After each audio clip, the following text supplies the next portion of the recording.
Alors mes chers amis, j'ai le plaisir de vous retrouver aujourd'hui pour vous parler de l'un des grands événements du calendrier juif, à savoir le jour de Shmini Atzeret. Le jour qui vient juste après la fête de Sukkot, le 8e jour, on a l'habitude de dire, de la fête de Sukkot. On appelle ce jour aussi Simchat Torah. Ce jour-là, on termine la lecture de la Torah et on se réjouit énormément avec la Torah, on danse avec la Torah. Ce jour-là s'appelle Shmini Atzeret. Le terme Atzeret, ça veut dire bien évidemment un jour de joie, mais ça vient du terme aussi la Hatzor. La Hatzor, ça veut dire stop, ça veut dire s'interrompre, ça veut dire arrêter. D'une certaine façon, dit Rachamim ce jour-là, Akadosh Baruch Hu nous dit arrêtez, restez là encore un petit peu de temps. Et Chachamim nous disent dans la Gemara et dans les Midrashim de façon très belle et explicite, Akadosh Baruch Hu, durant toute la fête de Sukkot, il nous a invités à la maison. Il nous a organisé des repas. Et puis au bout d'un moment, il voyait que la fête allait se finir et que les Juifs allaient rentrer à la maison. Alors il leur a dit, s'il vous plaît mes enfants, je vous demande, restez encore un petit peu. La Hatzor, arrêtez-vous, ne vous en allez pas. Restez encore ici un petit peu de temps pour que je puisse me réjouir avec vous. Et les termes tellement beaux, tellement poignants, cachés à l'Aï Pridatrem. C'est tellement difficile pour moi, dit Akadosh Baruch Hu, de me séparer de vous. Alors s'il vous plaît, encore un jour, restez avec moi. Et dans les Midrashim de façon explicite, Akadosh Baruch Hu dit au peuple juif, regardez, jusqu'à présent, je me réjouissais avec le monde tout entier. Tous les jours de la fête de Sukkot, on emmenait des sacrifices aussi pour les autres nations du monde. Mais maintenant, je veux l'exclusivité. Je veux me retrouver que avec vous. Je veux me réjouir uniquement avec vous. Et donc, je vous demande, restez ici, dans cette joie-là qui est la mienne, un jour de plus. Et il y a un jour qui a été créé par Hachem, un jour de joie, qui s'appelle Shmini Atzeret, dans lequel le peuple juif se trouve uniquement avec Hachem. Jour particulier, jour fabuleux. C'est ça le terme Shmini Atzeret. Arrêtez-vous encore un petit instant. Et Baruch Hashem, c'est réciproque. Lorsque les Juifs quittent la Souka, quelle nostalgie, quelle mélancolie. On sent que ça y est, c'est passé tellement vite, c'est déjà terminé. On aimerait bien rester encore un petit peu avec Akadosh Baruch Hu, dans cette cabane-là, qui est la cabane de Hachem. Et nous aussi, on a cette mélancolie. Et lorsque Hachem nous a promis un jour de plus, eh ben, d'une certaine façon, c'est pour que nous aussi, on puisse exprimer ce sentiment-là très fort, qui est caché à l'Aï Pridatra. Oui, Hachem, c'est difficile de nous séparer de toi. Il y a une question simplement qui se pose. Qu'est-ce que Hachem va gagner à nous rajouter un jour de plus? Vous vous rappelez un petit peu de ces colonies de vacances où la maman amenait les enfants jusqu'au quai de la gare, et puis le train allait s'en aller. Et jusqu'au dernier moment, on disait au revoir, et puis on s'embrassait, on se réembrassait, on se réembrassait. Et parfois les parents, ils couraient après le train pour pouvoir dire encore une fois au revoir. Mais finalement, au revoir. Finalement, on va se quitter. Donc ça change quoi? Et puis il y a des parents qui disent au contraire, moi je te laisse, avant que le train s'en aille, de toutes les façons on devra se séparer. Alors autant se séparer, en bonne et due forme, tranquillement, quand le train est encore à l'arrêt, plutôt que de faire tout ce cinéma-là. Ça sert à quoi? Si Hachem a du mal à se séparer de nous, et si nous on a du mal à se séparer d'Akadosh Baruch Hu, eh ben, on ne fait que remettre le problème au lendemain. On ne fait que retarder le problème, mais le problème existera toujours. On va quoi? Rajouter encore un 9e jour, un 10e jour, un 11e jour? On ne s'arrêtera jamais. Donc quel est le sens de ce jour-là, de cette prolongation-là que Akadosh Baruch Hu désirait tellement? En dehors de ça, j'aimerais qu'on constate un point intéressant. Durant toutes les fêtes du calendrier juif, il y a des actes de mitzvah qu'on va accomplir. La Megillah, le jour de Purim, il y a la Megillat Esther, il y a la mitzvah du Mishté, il y a la mitzvah de Mishloach Manot. Il y a tellement de mitzvot qu'on va pouvoir accomplir. Le jour de Rosh Hashanah, il y a le shofar, il y a les coutumes du tashlich, il y a des choses qu'on va accomplir. Le jour de Pessah, on mange la matzah. on mange le maror. À Sukkot, on a les 4 espèces qu'on doit agiter, on rentre dans la souka. Mais Shmini Atzeret, walou, il n'y a rien du tout.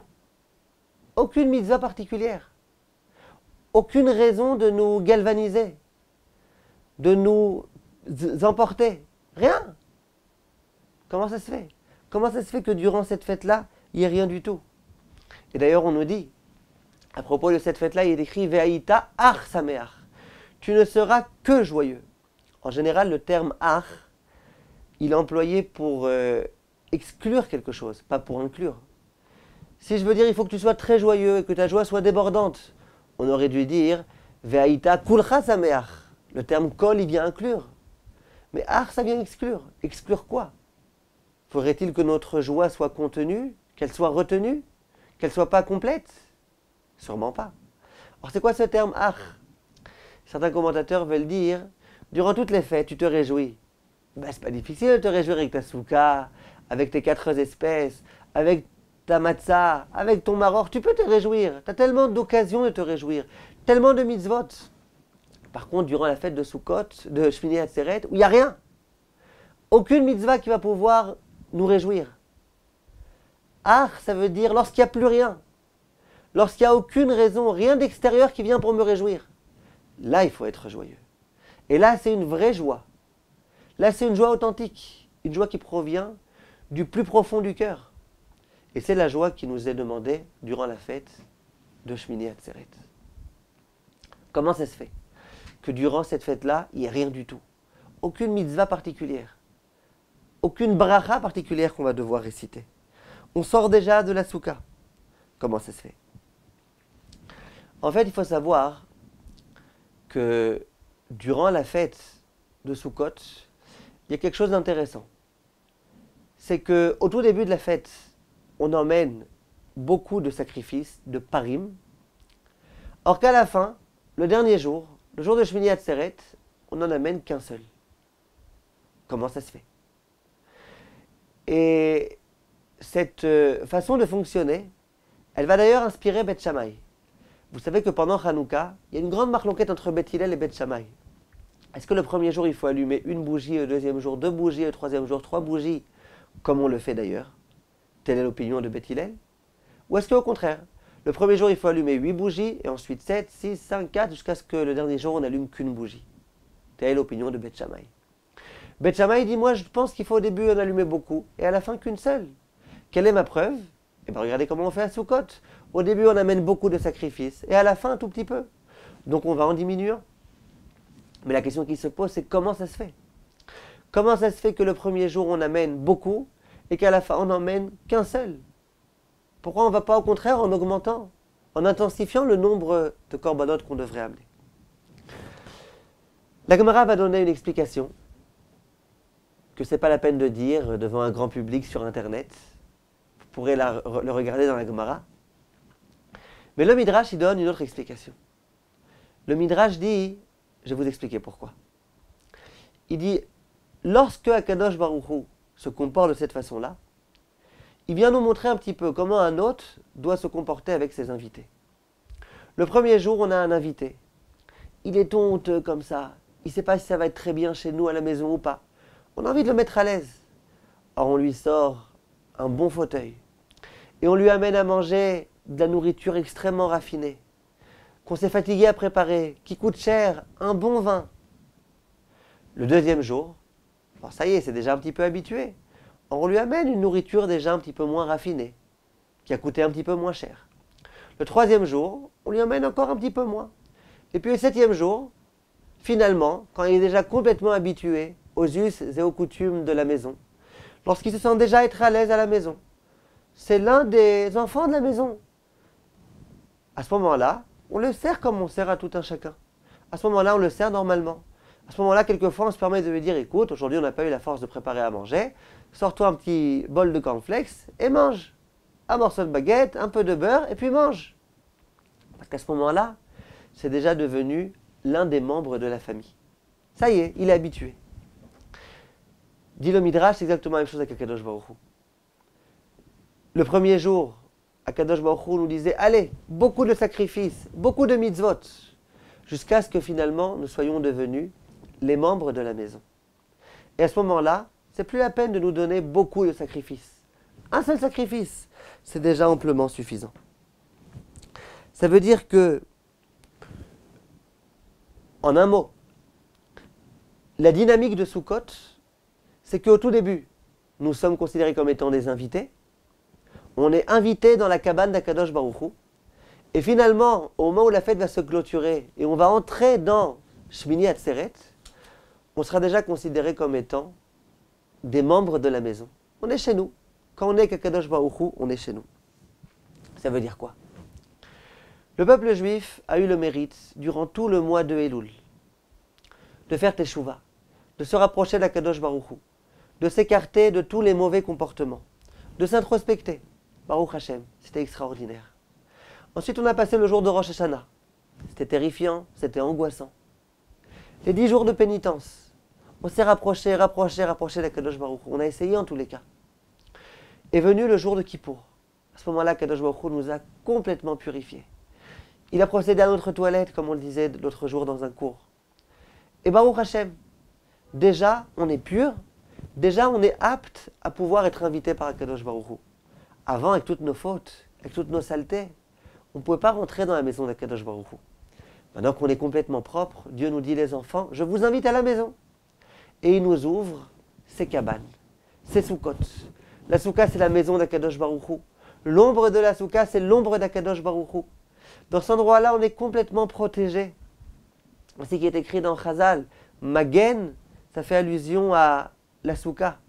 Ki itzpeneni besuko. Akadosh Baruch Hu, il nous protège dans sa souka. La souka, c'est la maison d'Akadosh Baruch Hu dans laquelle il a bien voulu nous inviter. Avant Kippour, c'était impossible. On était complètement sale, on était plein de fautes. On ne pouvait pas rentrer dans cette maison tellement sainte. Une fois que Kippour est passé, que les fautes ont été expiées, c'est le moment. Et là, Kadosh Baruch Hu nous dit, les enfants, vous pouvez rentrer dans ma maison. Simplement, nous, on est encore invités. On n'est pas habitués à tellement de sainteté. Un endroit tellement saint qu'est la souka. Nous, on est encore un petit peu avec nos fautes, on a du mal à s'écarter des fautes. On a encore nos mauvaises habitudes. On a du mal. À ce moment-là, Kadosh Baruch Hu dit, écoutez, je comprends. Je comprends que c'est difficile. Je comprends qu'il va falloir une petite période pour s'habituer. Je comprends que vous n'êtes pas familier à cette atmosphère tellement magique. Alors regardez. Au tout début, je vais vous mettre à l'aise. Je vais vous donner beaucoup de korbanot à accomplir. Je vais vous donner beaucoup de mitzvot. Vous allez rentrer dans la souka. Et comme ça, vous saurez que vous êtes dans ma maison. Vous allez avoir les arbat aminim. Et vous allez être sans arrêt en action. Sans arrêt en train d'accomplir des mitzvot. N'oublions pas que le but des mitzvot, c'est de nous rapprocher d'Akadosh Baruch Hu. Pour bien vous sentir, pour sentir que vous êtes vraiment dans l'atmosphère. Allez, le matin, tfila, arbat aminim, après souka, mitzvot, mitzvot, mitzvot, mitzvot, mitzvot.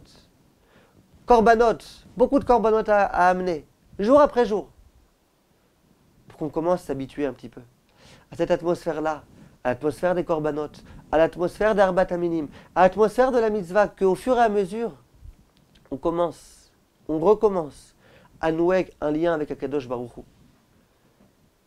C'est le but de toutes ces mitzvot-là qu'il y a durant tous ces jours-ci.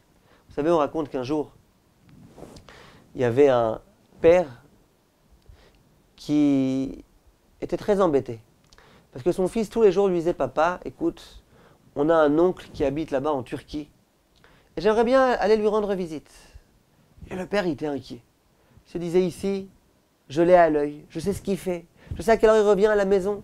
Maintenant, il va aller en Turquie. Et puis, c'est loin en plus. À l'époque, il n'y avait pas tellement de moyens de transport comme au jour d'aujourd'hui. Il était inquiet. Il s'est dit, je l'envoie pas. Et le fils, tous les jours, papa, je veux aller en Turquie. Papa, je veux aller en Turquie. Papa, je veux aller en Turquie. Papa, je veux aller en Turquie. Il ne savait pas quoi faire. Un jour, voyant que son fils insistait tellement, il s'est dit, il n'y a pas le choix. Il faut que j'accepte. Et il a accepté. Il a envoyé son fils, mais il a demandé à son oncle, écoute s'il te plaît, je te demande, fais très attention à lui. Nous, on se trouve dans un endroit protégé, entre juifs. Il est vraiment bien protégé. Il va arriver là-bas, avec tous les non-juifs qu'il y a, avec tous les cinémas qu'il y a là-bas, et je ne sais pas encore, tout type de théâtre, et de choses comme ça, d'atmosphère qui sont vraiment pas propres à un juif. Et je ne sais pas ce qui va se passer avec lui. S'il te plaît, fais attention à lui. Et le père envoie son fils et lui dit, tu vas chez tonton, tu resteras là-bas pendant 1 mois. Au bout d'1 mois, je te demande de rebrousser chemin et de rentrer à la maison. Pendant ce mois, dès lors que ce jeune homme-là est arrivé chez son oncle lui dit, écoute, j'ai prévu pour toi un emploi du temps très chargé. Le matin, tu vas aller à la prière avec moi de telle heure à telle heure. Après, tu restes au Beth Midrash étudier de telle heure à telle heure. Ensuite, je vais te charger de faire tout type de choses. Et chaque jour, le pauvre malheureux, il devait faire ceci et cela, aller amener ça à la poste, aller à la banque pour faire ceci et cela, aller envoyer un colis chez un tel. Toute la journée jusqu'au soir, il était chargé d'aller rendre des services à cet oncle-là. Au bout d'un moment, ce jeune homme est venu voir son oncle, lui dit, écoute, tu ne trouves pas que tu exagères? Je suis venu ici en vacances. Comment ça se fait tous les jours? Tu as tellement de choses à me demander, mais c'est pas pour ça que je suis venu. S'il te plaît, laisse-moi m'amuser un petit peu. Et l'oncle lui a répondu, il a dit, écoute, je vais t'expliquer. Ton père m'a demandé de faire attention à toi. Il dit, si jamais tu es oisif durant tous ces jours-ci, que tu t'ennuies, eh bien très rapidement, tu vas sortir dans la rue, tu vas te renseigner quelles sont les activités qu'il y a ici. Les activités qu'il y a ici ne sont pas cachères. Mais tu risques de te laisser influencer très rapidement. Et moi, je suis inquiet. J'ai fait en sorte que toute la journée, tu aies des choses à faire. Le matin, tu dois aller là-bas, tu dois courir là-bas. La banque, elle ferme à telle heure. Si tu n'es pas là à temps, elle va être fermée. Moi, je ne vais pas être content. Toute la journée, je t'ai donné plein de mitzvot à accomplir. Comme ça, je suis sûr que tu n'as pas le temps de t'égarer, tu n'as pas le temps de t'écarter, tu n'as pas le temps d'être confronté à toutes les séductions terribles et interdites qu'il y a ici. Eh bien, dis Rachamim, c'est un petit peu ce qu'on dit tous les matins. On dit les fichach irba lahem Torah ou mitzvot. Hachem, il nous aime beaucoup. Il a envie de nous donner du mérite. Et c'est la raison pour laquelle il nous a donné tellement de mitzvot. Et il y en a qui s'interrogent. Pourquoi tellement de mitzvot? Les fichach irba lahem Torah ou mitzvot. Pourquoi tellement? Si Hachem nous aime tellement, qu'il nous laisse tranquille. Pourquoi tellement de mitzvot? J'ai donné un jour une explication très très belle au nom du Rav Shlomo Zalman Auerbach dans le cours sur Torah Academy sur la pureté familiale. Les bienfaits de la pureté familiale, une explication magnifique. Mais là, l'une des explications qui est donnée, c'est celle-là. Hachem, il sait qu'on risque très rapidement de tomber, d'être influencé par tout type de choses. Et Hachem, il tient à nous. Il tient à ce qu'on ne se fourvoie pas. Il tient à ce qu'on arrive au Olam Haba. Qu'a fait Hachem? Il a fait quelque chose de très particulier. Il nous a donné plein de mitzvot à accomplir. Le matin, ta-ta-ta. L'après-midi, ta-ta-ta. Le soir, ta-ta-ta. Tu vas aux toilettes, tel bracha. Tu vas manger, tel bracha. Tellement de rappels, tellement de signaux que Kadosh Baruch Hu nous envoie pour qu'on ne s'écarte pas trop de lui. C'est ce qui se passe ici. Le peuple juif sort de ces jours tellement grands qui sont Yom Kippour. Hachem nous a purifiés. Ensuite, c'était la course. Va construire ta souka, va acheter l'arbat aminim, va préparer la nourriture, va faire ceci, va faire cela. Pendant tout ce temps-là, on n'a pas eu le temps de fauter. Et là, on rentre dans la souka. Au tout début, on n'est pas habitué à ces atmosphères-là tellement saintes. Hachem dit, allez, on va t'aider. On va te donner des mitzvot qui vont te galvaniser, qui vont te motiver, qui vont te propulser. Amène beaucoup d'holocaustes, de sacrifices. Et puis, agite les arbat aminim. Rentre dans la souka. Tellement de mitzvot. Jusqu'à ce que, très rapidement, en l'espace de 7 jours, on soit devenu familier à cette atmosphère-là. Grâce à ces mitzvot qu'on a accomplies, grâce à la magie de la souka, on s'est rapproché d'Akadosh Baruch Hu. Et maintenant, on est Baruch Hashem très proche d'Akadosh Baruch Hu. Extrêmement proche de lui. À ce moment-là, nous dit Akadosh Baruch Hu, écoutez mes enfants, maintenant on n'a plus besoin de tous ces artifices-là. C'est plus la peine. Maintenant ça y est, vous êtes là, vous êtes à la maison. Vous êtes chez moi, c'est bon. On est amis, on est frères. Kaviachol, bien évidemment, vous comprenez ce que je veux dire. Vous faites partie de la famille. Vous êtes dans l'équipe. Au tout début, vous étiez lointain. Il fallait tout doucement, progressivement. Maintenant, c'est plus la peine. Vous amenez un sacrifice. C'est pas la peine d'en amener plus. Un seul. Ce que je fais avec mes enfants, je le fais avec vous, vous êtes mes enfants. Un seul sacrifice. C'est pas la peine de se fatiguer à préparer beaucoup de choses. Voilà quelle est la leçon. Voilà quelle est la notion de la fête de Shmini Atzeret. À Shmini Atzeret, ça vient après la purification de Kippour, et après ces jours-là, où on s'est conditionné à cette relation intime avec Akadosh Baruch Hu. Ça n'a pas été évident, ça a pris du temps. Il a fallu les influences de la Souka. Il a fallu les herbat aminim. Il a fallu tous les sacrifices qu'on devait amener. Et là, on arrive de plein pied dans cette atmosphère exclusive avec Akadosh Baruch Hu. C'est bon, maintenant on est les enfants d'Akadosh Baruch Hu. Et c'est ça la fête de Shmini Atzeret. Vous vous rappelez, à Rosh Hashanah, on disait à Akadosh Baruch Hu, on ne sait pas exactement comment tu vas nous juger. Im kebanim, im ka'avadim. Est-ce que tu vas nous juger comme des enfants ou comme des serviteurs? Et on disait à Akadosh Baruch Hu, im kebanim, si nous sommes tes enfants, alors s'il te plaît, Akadosh Baruch Hu, fais preuve à notre égard de compassion, comme un père fait preuve de compassion à l'égard de ses enfants. Rachamenu kerachem aval banim. Juge-nous de façon miséricordieuse. Mais si on est comme des serviteurs, alors on lève les yeux et on attend. On attend que tu veuilles bien, Akadosh Baruch Hu, nous juger favorablement. Ça, c'était à Rosh Hashanah. Maintenant, pendant Shmini Atzeret, ça y est, on est les enfants. On n'a plus aucun doute. C'est pas peut-être serviteur, peut-être qu'on est enfant. On est enfant, on est Bnei Baït. Et être Bnei Baït dans la maison d'Akadosh Baruch Hu, c'est un mérite fou. D'abord parce que ça veut dire qu'Akadosh Baruch Hu nous juge favorablement, comme on vient de le dire. Si on est les enfants d'Hachem, on est les enfants d'Hachem. Il n'y a plus d'artifice. On est les enfants d'Hachem. On n'a plus besoin de rien. On est les enfants de Hachem. Il y avait une histoire dans la Gemara d'un Rav qui a prié et Akadosh Baruch Hu ne l'a pas exaucé. Ensuite, il y a un autre Rav qui est venu à son tour pour prier et Hachem immédiatement il a exaucé. Alors tout le monde a pensé que le deuxième Rav était plus grand que le premier. Et le deuxième a dit pas du tout. Je ne suis pas plus grand que le premier. Le premier c'est aussi un grand Rav. Simplement lui quand il vient prier à Kadosh Baruch Hu, il vient prier comme un serviteur prie à Kadosh Baruch Hu. Moi je viens prier comme un membre de la famille vient prier. Et donc Hachem il est obligé de me répondre. Hachem me considère comme étant l'un des membres de sa famille. C'est ce qui se passe pendant Shmini Atzeret. Tout ça on a mérité grâce à la Souka. On a mérité grâce à ce que nos maîtres nous enseignent. Que la tchouva de Kippour, c'est une tchouva mira. On avait peur d'Akadosh Baruch Hu, on avait peur du jugement, voilà pourquoi on a fait tchouva. La tchouva à laquelle on procède durant la fête de Sukkot, c'est une tchouva me'ahava. Il n'y a plus de crainte, il n'y a que de l'amour. On est avec Hachem, on est présent avec Hachem, sans arrêt. On manifeste cet amour à Akadosh Baruch Hu avec l'herbat aminim. Et donc, on a mérité, Baruch Hachem, cette relation. Qu'est-ce qu'on doit faire alors à ce moment-là? Qu'est-ce qu'Akadosh Baruch Hu attend de nous durant ce Shmini Atzeret? Eh bien c'est très simple. De prendre toute cette souka, toute cette mitzvah-là avec toute sa symbolique de la souka, et de la faire rentrer à la maison. De continuer cette relation intime avec Akadosh Baruch Hu à la maison, à l'intérieur, plus à l'extérieur. Et c'est ça Shmini Atzeret. Shmini Atzeret, c'est sors de ta souka. J'ai plus besoin de ta souka. Arrête avec l'herbat aminim, on n'a plus besoin de ça. Maintenant, c'est l'amour entre Akadosh Baruch Hu et le peuple juif. Il n'y a plus besoin d'aucun artifice. On est proche.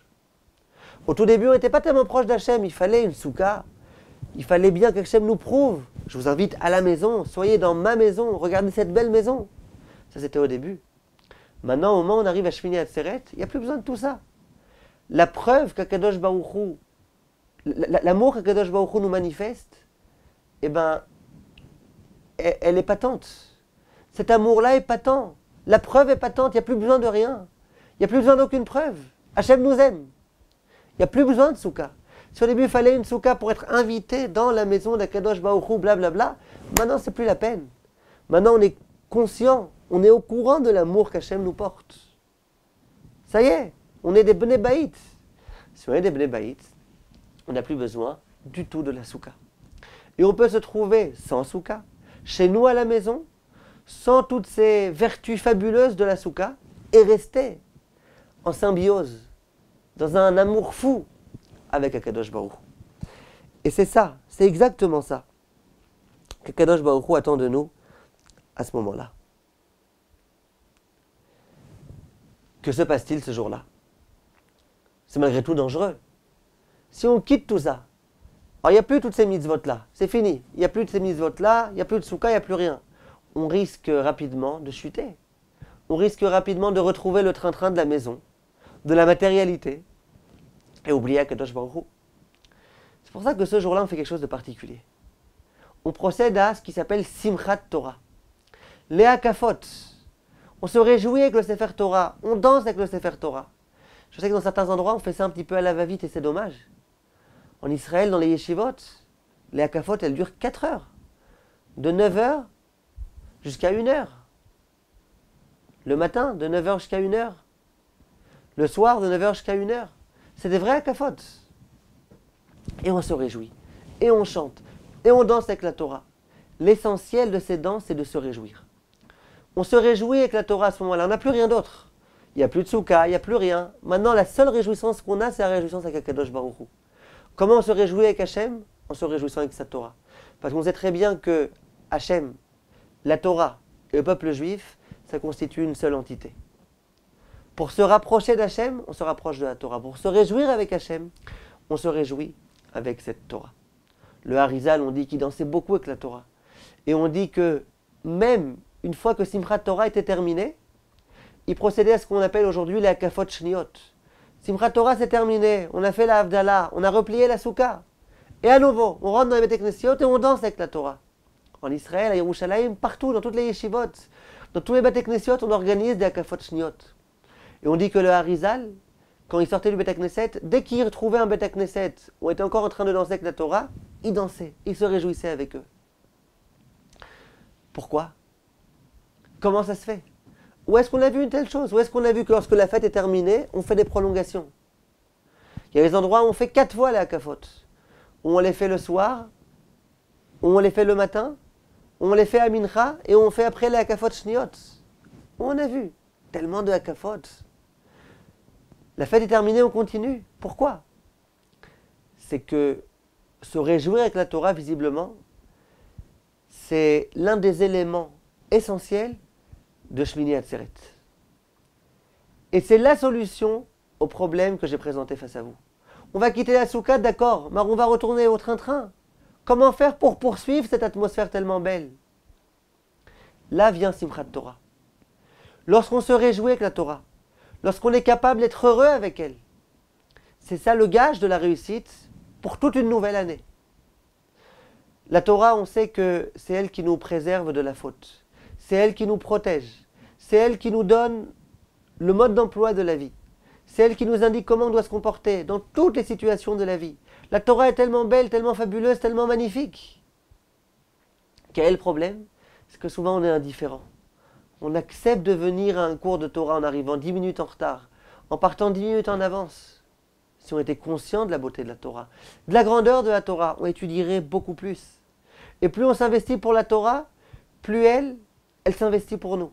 Plus elle nous fait réussir, plus elle nous montre sa beauté, plus elle se dévoile à nous. Si quelquefois on a du mal à vaincre notre Yetzer Hara, c'est que visiblement on n'étudie pas suffisamment la Torah. Ou en tous les cas, on ne l'étudie pas comme il faudrait.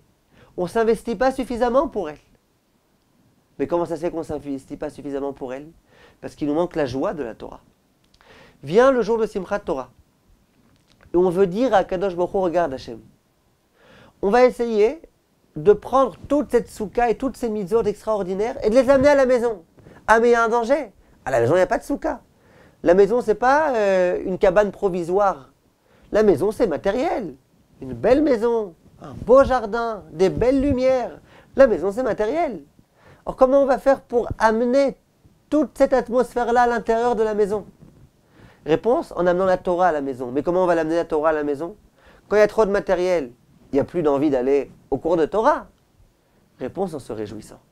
En se réjouissant avec la Torah, en comprenant la grandeur de la Torah, en étant conscient de la beauté de la Torah, c'est comme ça qu'on s'engage et qu'on prend toutes les chances de réussir Bezrat Hashem dans cette chose magnifique qui est la spiritualité.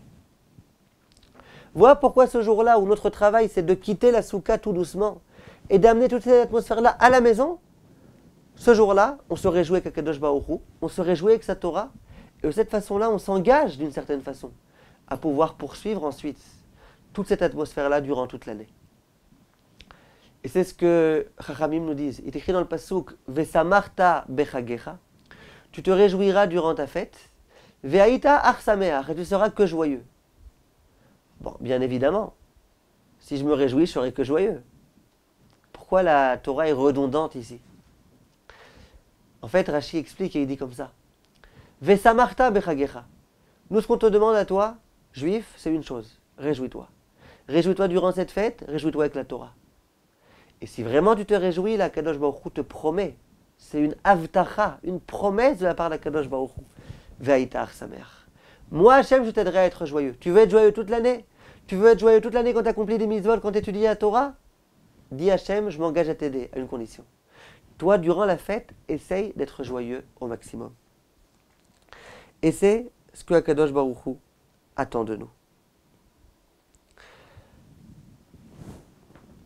On peut à présent bien comprendre et répondre à la question très forte qu'on a posée. On a demandé à Kadosh Baruch Hu ce qu'il souhaitait ce jour-là, c'est qu'on se sépare de lui progressivement. Il avait du mal à Kadosh Baruch Hu à se séparer de nous. Et il nous dit, écoutez, vous devez vous séparer. Alors allez, venez, on organise encore un petit repas. Venez, on fait encore un petit quelque chose, un petit jour de fête.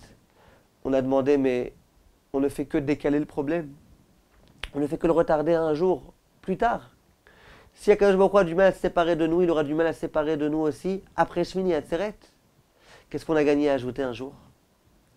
En fait, dit Rachamim, il faut bien comprendre. Hachem vient nous voir et il nous dit, j'ai du mal à me séparer de vous. J'ai du mal. J'ai du mal. Alors restez encore, restez.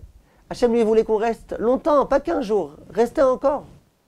Nous, on vient voir Hachem et on lui dit, écoute Hachem, nous aussi on a du mal à se séparer de toi. Mais sache, on ne se séparera pas de toi. T'as peur qu'on se sépare? On ne se sépare pas. La soukha, on l'amène à la maison. Cette atmosphère spirituelle, on l'amène à la maison. Cet amour-là qui est tellement grand et qu'on ressent à présent, on va essayer de le maintenir, Bezrat Hachem, au maximum, pendant toute une année. Tu dis Hachem, j'ai du mal à me séparer de vous. Sache Hachem, on ne se sépare pas de toi. On reste connecté avec toi. Comment? Grâce à Simchat Torah. Grâce à ce jour où on se réjouit de cet amour avec Akadosh Baruch Hu, où on se réjouit avec la Torah, où on danse avec la Torah, où grâce à cette joie, on va pouvoir poursuivre cette spiritualité pour toute l'année, comme on l'a expliqué. On dit à Hachem, Hachem, on ne se séparera pas de toi. C'est comme ça qu'on a résolu le problème. Hachem nous dit, je ne peux pas me séparer de vous. On dit, Hachem, ben, t'inquiète pas, nous non plus, on ne peut pas se séparer de toi. On ne peut pas. Et c'est ça que doit être notre travail, durant ce jour particulier de Simchat Torah. De dire à Hachem, Hachem, on va faire maintenant en sorte de plus jamais se séparer de toi. Et comment on fait en sorte? En se réjouissant avec la Torah. En s'engageant d'étudier plus de temps la Torah. De plus s'investir pour cette Torah. De mieux comprendre la grandeur, la profondeur, la vérité de cette Torah. Et on ne s'étonnera pas. Lorsque on lira le Zohar, il y a un Zohar à Kadosh que c'est une mitzvah de diffuser. Je vous demande, diffusez. Prenez ce cours-là, diffusez-le à des centaines, à des milliers de personnes. Parce que ce Zohar à Kadosh là, il faut le diffuser. Le Zohar dit, de façon explicite, que ce jour-là, de Shmini Atzeret, c'est le jour durant lequel on est en Yichud avec Akadosh Baruch Hu. On est dans une pièce isolée, enfermée, seule avec Akadosh Baruch Hu. Le monde tout entier, il est mis de côté, lui. On l'a dit au début du cours. Eux, ils étaient avec nous pendant Sukkot. À Shmini Atzeret, ils sont tous de côté. Il n'y a que le peuple juif qui est avec Hachem. Lorsque le Khatan se marie avec la Kala, ensuite il rentre dans Cheder Yichud. Ils rentrent dans une pièce et puis ils sont ensemble. Le Khatan et la Kala. Imaginez qu'à ce moment-là, il y a le photographe qui veuille venir. Laisse-nous tranquille. Laisse-nous tranquille. Ça fait tellement de temps qu'on attendait de pouvoir se retrouver. Laisse-nous tranquille. Et puis si le serveur vient proposer un morceau de viande, laisse-nous tranquille. Tu viendras dans une demi-heure. Laisse-nous. Ça fait déjà une semaine qu'on ne s'est pas vu, un mois, je ne sais pas combien de temps. Laisse-nous maintenant nous voir, profiter un petit moment. Ça, Shmini Atzeret. Shmini Atzeret, c'est le moment où on est ensemble, seul avec Akadosh Baruch Hu. Et dit le Zohar Akadosh, Rabbi Shimon Bar Yochai, ce jour-là, tout ce qu'on demande, Akadosh Baruch Hu l'appliquera, l'exaucera, l'accomplira. Vous imaginez un petit peu? Le Zohar Kadosh, le livre le plus sérieux qu'on puisse connaître au monde, écrit de façon explicite, noir sur blanc en araméen. Tout ce que le juif demandera à Kadosh Baruch Hu ce jour-là, à Kadosh Baruch Hu l'exaucera. Donc c'est un jour à ne pas manquer. C'est un jour dont il faut profiter pleinement de chaque minute, chaque instant, pour étudier la Torah, mais surtout pour réhabiliter, si j'ose m'exprimer ainsi, la Torah. Cette Torah qu'on a tellement bafouée, dont c'est permis de parler de façon quelquefois tellement odieuse. On n'entend pas ce qu'on dit quelquefois. Cette Torah-là, il faut l'honorer. Il faut lui redonner ses lettres de noblesse. Il faut être conscient de cette grandeur. Comment ça se fait que ce jour-là a ses vertus particulières, ainsi que le Zohar le dit? Si vous voulez un exemple plus contemporain, Rabbi Yerucham de Mir, l'un des grands Mashgichim, il disait, on ne peut pas savoir. Est-ce que Akadosh Baruch Hu a été plus satisfait de notre Ne'ila de Kippour ou de nos Hakafot de Simchat Torah? Rabbi Israël Salanter aussi s'exprimait de la même façon. Pour dire que Simchat Torah, c'est un jour vraiment particulier. Qu'est-ce qu'il y a de particulier ce jour-là? Eh bien, à mon avis, on l'a dit. Ce jour-là, c'est le jour où enfin, nous, on est considérés comme étant les enfants d'Hachem. On est dans la Cheder Ichoud avec lui, on vient d'être mariés avec lui. On est ses enfants, on est sa femme, on est ce que vous voulez. On est maintenant proche de lui. Il n'y a plus d'artifice, il n'y a plus rien. C'est plus la peine d'amener beaucoup de sacrifices pour prouver cet amour. C'est un amour patent, un amour manifeste. Simplement, Hachem, il dit, mes enfants, j'ai peur de perdre cet amour. Nous, on lui répond, Hachem, tu ne le perdras pas. Et nous, on ne le perdra pas. On va se réjouir avec la Torah. Et cette joie énorme qu'on va avoir avec la Torah, elle va nous propulser, elle va nous permettre durant toute l'année de continuer à étudier. D'étudier avec beaucoup de joie. Et grâce à ça, de pouvoir beaucoup mieux nous comporter. Et beaucoup mieux nous rapprocher de toi, Akadosh Baruch Hu. C'est ce que Akadosh Baruch Hu attend de nous durant ce jour fabuleux. C'est ce que je vous souhaite à tous, chers amis. Et Bezrat Hashem, Chag Sameach.